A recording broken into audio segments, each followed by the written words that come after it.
মাজার ভক্ত হয় তাহলে কি মা বাবার সাথে সম্পর্ক রাখতে পারবো নাকি অস্বীকার করবো? আচ্ছা, পিতামাতা যদি মাজার ভক্ত হয় তাহলে তার সঙ্গে সম্পর্ক রাখতে পারবেন কি পারবেন না? নবী ইব্রাহিমের জীবনীতে আপনার উত্তম আদর্শ আছে। কথা বুঝতে পারলেন না? সূরা মুনতাহিনা 6 নম্বর আয়াত। নবী ইব্রাহিম মিল্লাত ইব্রাহিমের উপর আমাদেরকে অনুসরণ করতে বলেছে আল্লাহ সুবহানাহু ওয়া তাআলা, তাই না? নবী ইব্রাহিমের বাবা কি ছিল? মুশরিক ছিল না?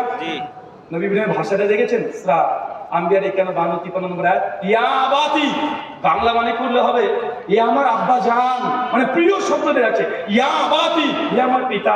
তুই মূর্তি পূজা করছো, দেখতে পাই না, শুনতে পাই না, বাপ মার সামনে খারাপ আচরণ নয়। সে উত্তম আচরণ পাওয়ার যোগ্য। সে যদি মুশরিক হয়, যদি শিরক করে, তাকে দাওয়াত দিবেন ভালোবেসে শ্রদ্ধা করে। খবরদার ভাই বেদাতি অধিকার, মানে আপনি তো এইভাবে বলেন আপনাকে এইভাবে বলা যাবে না।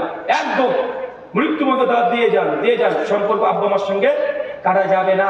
আবু হুরায়রা রাদিয়াল্লাহু তাআলা মা মুশরিক ছিল, নবীকে উল্টাপাল্টা বাজে মন্তব্য করেছে। আবু হুরায়রা মসজিদে ছুটে গিয়ে দোয়া করেছে, আল্লাহ দোয়া কবুল করে নিয়েছে, তার মা কালে আবার মুসলিম হয়ে গেছে। অনেক ঘটনা পাওয়া যায়। তাই পিতামাতা যেটা দোয়া করেন, নিজে দাওয়াত দেন নরম কোকিল কণ্ঠে, ওটা আপনার পিতা, ওটা আপনার মাতা, বোঝাতে থাকে। মৃত্যু মতো বোঝান। সহিহ বুখারী 1350 নম্বর হাদিস কিতাবে জানিয়ে আসছে, আবু তালেবকে আল্লাহর নবী মৃত্যুর শয্যায় শায়িত, সেই সময় থেকেও দাওয়াত দিচ্ছে। কথা বুঝতে পারলেন না? সেই সময় থেকে দাওয়াত দিতে হবে। দাওয়াত দিলেন, বেঁচে গেলেন। আল্লাহ সুবহানাহু ওয়া তাআলা আপনার আমাদের পিতামাতা যদি এমন থাকে, তুমি হেদায়েত নসিব করেছো বলে আমিন। আমাদের মধ্যে যে অসুস্থ আছে, আল্লাহ সুবহানাহু ওয়া তাআলা তুমি আশ-শাফি, তুমি সুস্থতা দানকারী, আমাদের প্রত্যেককে সুস্থতা দান করো, সকলে বলি আমিন। আমাদের মধ্যে যারা মৃত্যুবরণ করেছে, আল্লাহ তারা যদি শিরক না করে মৃত্যুবরণ করে, তুমি তাদেরকে ক্ষমা করে জান্নাতুল ফেরদৌস দান করো, সকলে বলি আমিন। আমাদের মধ্যে যেটা এখন হালাল উপার্জন করতে পারি না, আল্লাহ তুমি রাজ্জাক, তুমি রিজিক দাতা, আমাদের প্রত্যেককে হালাল উপার্জন দিয়ে পূর্ণ করে দাও, সকলে বলি আমিন।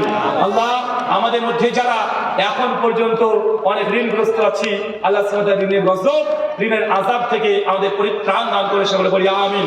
আর যারা বিয়ে করনি তোমরা, আল্লাহ সুবহানাহু ওয়া তাআলা আগামী বছর যদি আমরা আসতে পারি, এইসব যুবকদের বিয়ে দিয়ে সামনে বছর যদি কোলে একটা সন্তান নিয়ে চলে আসতে পারে, এই তৌফিক দান করো, সকলে বলি আমিন। আমিন দেখেছেন এটা?